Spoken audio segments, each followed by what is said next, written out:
Prime Minister's interventions, both in the restricted and the plenary sessions are concerned, I thought I will just quickly share with you some of the broad and the more important elements that Prime Minister had to say during his interventions in his interaction with the leaders. So really, broadly speaking, our Prime Minister gave a very futuristic, forward-looking, transformational blueprint for BRICS for the next decade.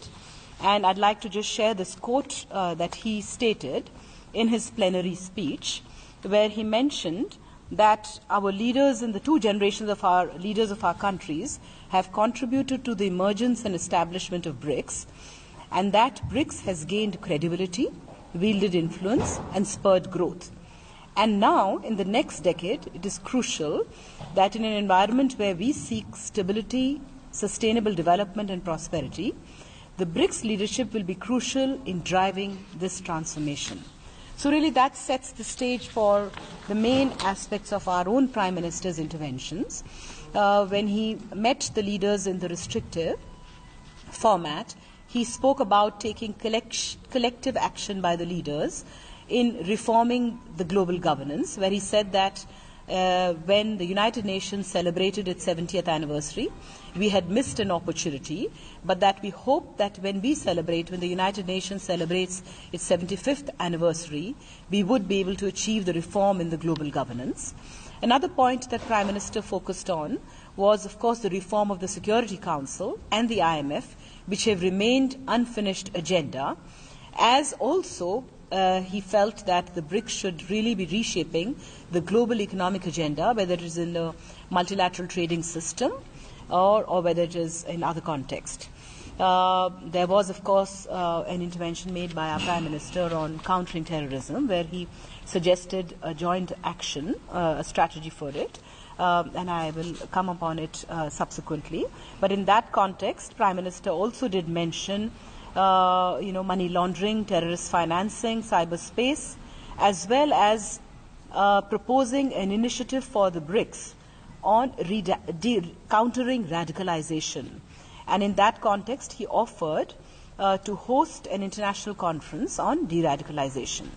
There was another initiative that Prime Minister suggested, and that is keeping in mind India's own experience in disaster-resilient infrastructure, and offered to take initiatives in this context.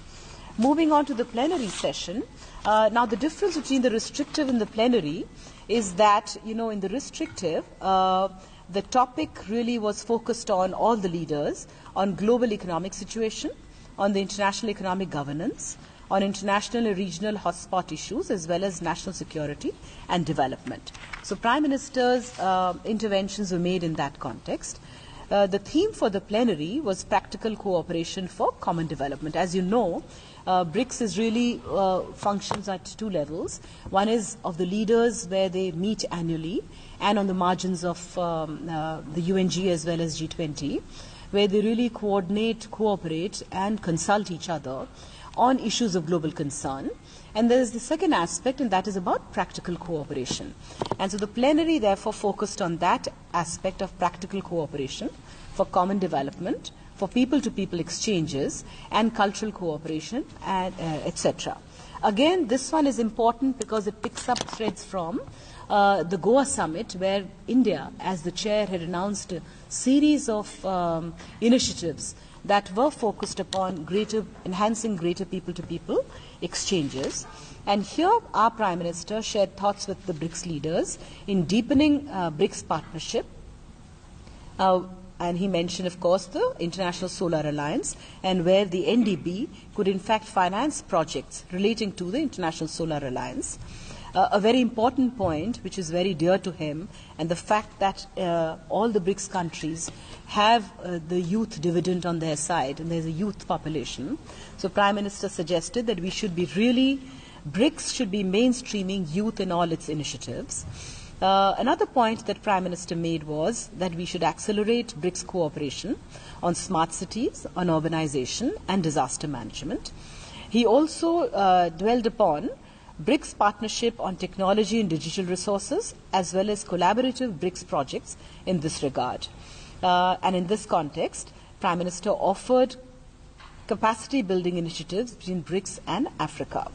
Then he, of course, as you know, NDB is a good success story of BRICS in the last 10 years, and therefore he suggested building on the NDB and the CRA milestones that have been reached in the BRICS context. And finally, of course, people-to-people contacts, whether it is in the context of tourism, cultural exchanges, film festivals, etc., was another element that our Prime Minister dwelled upon.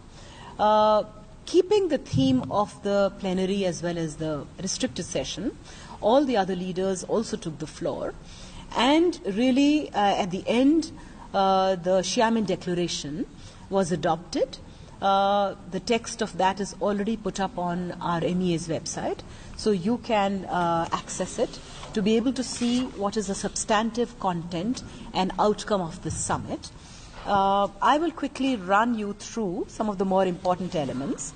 I did tell you earlier that terrorism was an element that our Prime Minister spoke about, but he was not the only one. In fact, all the BRICS leaders came up very strongly in condemning terrorism in all its forms and manifestations, and you can see that being reflected in not just one but several paragraphs of the declaration that has been adopted, where the leaders have strongly condemned terrorism, and then they have also been able to identify and acknowledge the pernicious, the deleterious effects that certain terrorist organizations such as the Haqqani Network, Jaish-e-Mohammed, Lashkar-e-Toiba and others have had, and TTP others, that have had in terror, in spreading terror across. The leaders also called to make United Nations counter-terrorism framework more effective. The BRICS leaders called for greater efficiency in designation of terrorists and terrorist groups by UN committees, and for dismantling terrorist bases, of preventing movement of terrorists, of terror attacks that had taken place that were deplored all over the world, including in BRICS countries. They called for a comprehensive approach to fight against terrorism. And in countering terrorism, they did refer to radicalization, recruitment, movement of terrorists, blocking terrorist financing, money laundering, supply of weapons and drugs, and countering misuse of internet. There was also a reference to a swift and effective implementation of the UN Security Council resolutions on terrorism, and to make the implementation of the FATF standards on terrorism more effective, and called on states to prevent financing of terrorist networks and terrorist actions from their territories. So these are very important outcomes. For the first time, you would notice that there has been such a specific listing of terrorist organizations, and the fact that the UN Security Council, that BRICS countries should work together in facilitating listing of these under the UNSC. So those are very important developments in collectively fighting this scourge. So there was this collective desire on the part of all the BRICS leaders to address the scourge and fight this menace collectively as a grouping. Some other elements which might be of interest to you. It's a biggish text, about 70 paragraphs, but each one of them is very important. We've gone through it in negotiations with other BRICS member countries with a lot of deliberations. So everything that's in the text is important, and I'm sure you would be able to identify the important elements. But I thought I'd just identify for you some of the elements which are also very important for India.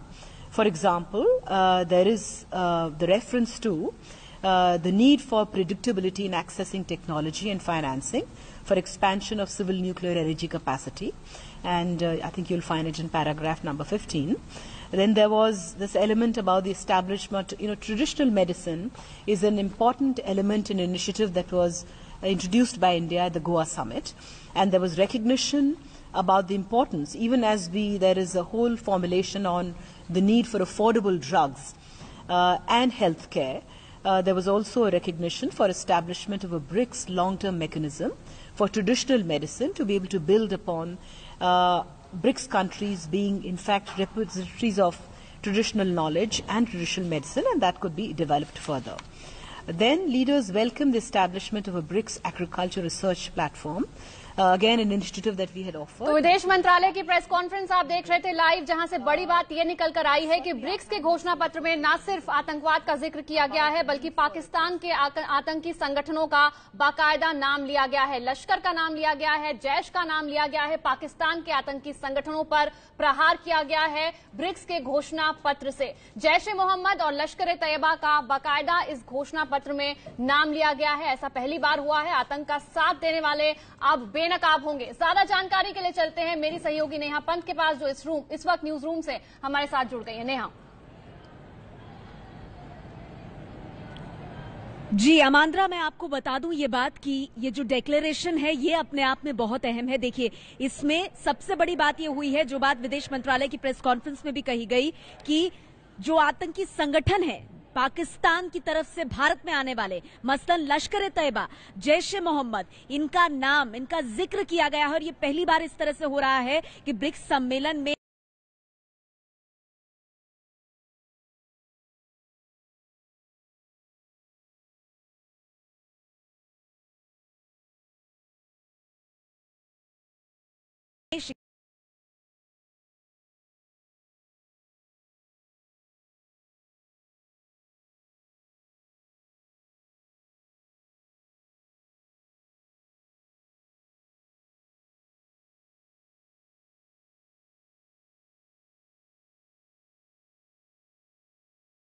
शिखर सम्मेलन में जो declaration है उनमें नाम mention किया गया है लश्कर ए तैयबा, जैश ए मोहम्मद का और साथ ही हक्कानी नेटवर्क का। इसके बाद जो दूसरी बड़ी बात इसमें कही गई है डिक्लेरेशन में, वो ये है कि जितने ब्रिक्स देश हैं वो उनके देशों में जो टेररिस्ट अटैक हो रहे हैं उनकी पुरजोर